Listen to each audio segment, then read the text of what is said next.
Welcome to social. अभी मैंने देखी किल और मैं इस फिल्म के लिए बहुत हाइप था क्योंकि इसको इंडिया की रेड बुलाया जा रहा था। मैं मानता हूँ कि फिल्म का एक्शन काफ़ी अच्छा है, काफ़ी सॉलिड है, बट सिर्फ एक्शन सीन्स के बेसिस पे ही ना अब हम इसको रेड से कंपेयर नहीं कर सकते। और ना ही ये इंडिया की मोस्ट वायलेंट फिल्म है एज इट वॉज एडवर्टाइज्ड। देखो, फिल्म का एक्शन स्ट्रॉन्ग है, नो डाउट, बट उसको कैसे यूज़ किया गया है वो बहुत मैटर करता है। I did enjoy this film in parts, but मैं कहीं ना कहीं डिसअपॉइंटेड था क्योंकि फिल्म बहुत प्रिटेंशियस भी थी। सो रिव्यू शुरू करते हैं। My name is Vishal and this is going to be a cinematic review of Kill. आपकी यात्रा सुरक्षित, सुखद और मंगलमय रहे। सबसे पहले मैं बात करना चाहूँगा फिल्म के एक्शन की। देखो, action wise this film is great. If you are an action lover, go for it. बहुत ही सही तरह से इसकी एक्शन कोरियोग्राफी की गई है। कीपिंग इन माइंड कि सभी एक्शन सीन्स ट्रेन में हैं, सो हर एक्शन सीन ना बहुत न्यू फील होता है बिकॉज हम यूज टू नहीं है इस तरह की सेटिंग में एक एक्शन फिल्म देखने के लिए। इसके अलावा जो फिल्म का एक्शन है वो काफी वायलेंट भी है। There is blood, there are killings, there is this brutality in its action. Film के एक्शन में वो गोर एलिमेंट है, बट वो गोर बहुत फोर्सफुल फील होता है कभी कभी। फॉर एग्जाम्पल, एक रैंडम साइड के गुंडे को इतनी बुरी तरह मार देना कि जैसे वो फिल्म का मेन विलन हो। Somewhere it was not screen justice. अगर आपने सिनेमा देखा है तो आप जानते हो कि हर किलिंग किस तरह से इंपॉर्टेंट होती है। इस मूवी में वो किलिंग्स बहुत अनइवन फील होती हैं। अगर आपको गोर एक्शन सीन्स पसंद है, जेन्युइन वाले, और आपने एक्सप्लोर किया है हॉलीवुड सिनेमा भी, तो मेरे ओपिनियन में किल के वो सीन सेटिस्फाइंग नहीं होंगे। It definitely adds entertainment value, but film में वो कभी भी नेसेसिटी फील नहीं होता है। सो आई विल से कि जो फिल्म का एक्शन है वो तो अपनी जगह सही है, बट जो फिल्म का एक वॉयलेंस का टेक है वो बहुत ही वॉनाबी फील होता है। ऐसा लगता है कि सिर्फ शो ऑफ करने के लिए कहीं कहीं जगह वो वॉयलेंस दिखाया गया है। It never really turns into screen justice. अब मैं बात करना चाहूंगा स्क्रीन राइटिंग की। एक्शन फिल्म्स में स्क्रीन प्ले इतना मैटर नहीं करता। The story can be as simple as somebody saving the world from a bomb और somebody saving a girl from the gangsters. कोई ज्यादा हैवी डायलॉग्स या मेलोड्रामा की जरूरत नहीं होती अगर आपका स्क्रीन प्ले ऑलरेडी सेट है। बट सबसे ज्यादा इंपॉर्टेंट क्या होता है कि वो स्क्रीन प्ले आपको फिल्म के वर्ल्ड पे बिलीव कराए। किल में प्रॉब्लम यहाँ आती है कि पूरी फिल्म में वो टेंशन ही नहीं फील होती स्क्रीन प्ले में। हर सिचुएशन ऐसे लगता है कि सिर्फ हीरो को केटर करने के लिए दिखाई गई है। फॉर एग्जाम्पल, ट्रेन में इतने सारे लोग मर गए हैं but still you don't sense any panic. और ना ही जो ट्रेन के लोग हैं वो बचने के लिए भागते हैं।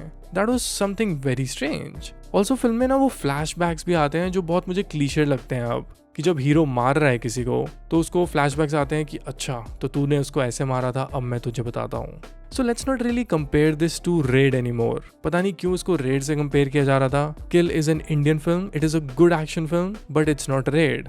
अगर आप इसको रेड से कंपेयर कर रहे हो then it's an inferior version of Raid, क्योंकि जो रेड की इंटेंसिटी है वो आपको सीन 1 से फील होती है और जो सिचुएशन है वो भी बिलीवेबल फील होती है। रेड फिल्म की जो पेसिंग है वो टाइम वाइज बहुत सही बैठती है कि उसको इस बिल्डिंग में इतने फ्लोर्स चढ़ने और उसको इतने लोगों को मारना है। बट किल में प्रॉब्लम यही है कि 2 घंटे की जर्नी दिखाई गई है बट ऐसे लगता है कि 10-12 घंटे से वो ट्रेन में ही है। सो इसीलिए किल की जो स्क्रीन राइटिंग है वो मेरे ओपिनियन में तो बहुत वीक थी। फिल्म में हर चीज बहुत ऑब्वियस फील होती है। फिल्म देखते हुए आपको पता चल जाता है कि प्रोटैगनिस्ट को इतना ज्यादा पावरफुल दिखा दिया गया है कि इवेंचुअली आपको फिल्म का हर सेगमेंट की एंडिंग पता होता है और इसलिए फिल्म के क्लाइमैक्स तक आते आते इसके स्टेक्स हाई हो ही नहीं पाते हैं बिकॉज लीडिंग कैरेक्टर को इतनी ब्रूटैलिटी करते हुए दिखा दिया जाता है दैट यू ऑलवेज नो कि फिल्म का एंड कैसे होगा। Now let's talk about acting performances. Lakshya is solid as the leading guy. काफी स्ट्रॉन्ग स्क्रीन प्रेजेंस है उनकी। Even when he is not doing action scenes तब भी he seems comfortable as an actor. Otherwise कई actors को action films में ये problem आती है कि जब फिल्म में एक्शन सीन्स नहीं होते हैं तो उनकी एक्टिंग बहुत एक्सपोज होती है। फॉर एग्जाम्पल, सिद्धार्थ मल्होत्रा इन योद्धा।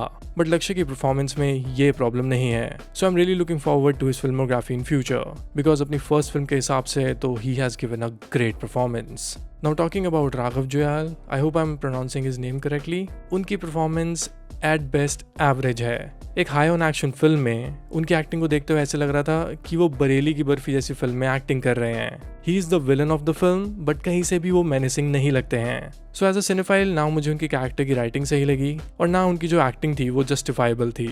इसके अलावा फिल्म में आशीष विद्यार्थी भी हैं, द सीनियर एक्टर जिनको आप व्लॉगिंग के थ्रू ज्यादा जानते होंगे। He is actually quite good in the film. एक पावरफुल कैरेक्टर है उनका और उन्हें बहुत अच्छे से अपने कैरेक्टर को प्ले किया है। इसके अलावा फिल्म की जो लीडिंग एक्ट्रेस है वो है तान्या मनिकतला।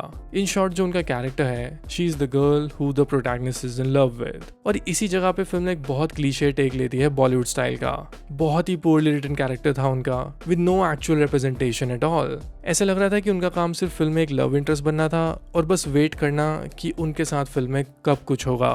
और जब एक एक्टर को पता होता है ना कि उनके कैरेक्टर के साथ कुछ अलग सा होने वाला है फिल्म में, then that actor tries to just overdo their scenes और फिल्म में उनकी एक्टिंग देखते हुए ना उस वर्ल्ड की लगते ही नहीं है। यही उनके कैरेक्टर में और उनकी परफॉर्मेंस में सबसे बड़ी प्रॉब्लम थी। इसलिए मुझे ना इस कैरेक्टर की राइटिंग पसंद आई और ना ही परफॉर्मेंस। अब मैं बात करना चाहूँगा फिल्म की सिनेमाटोग्राफी की।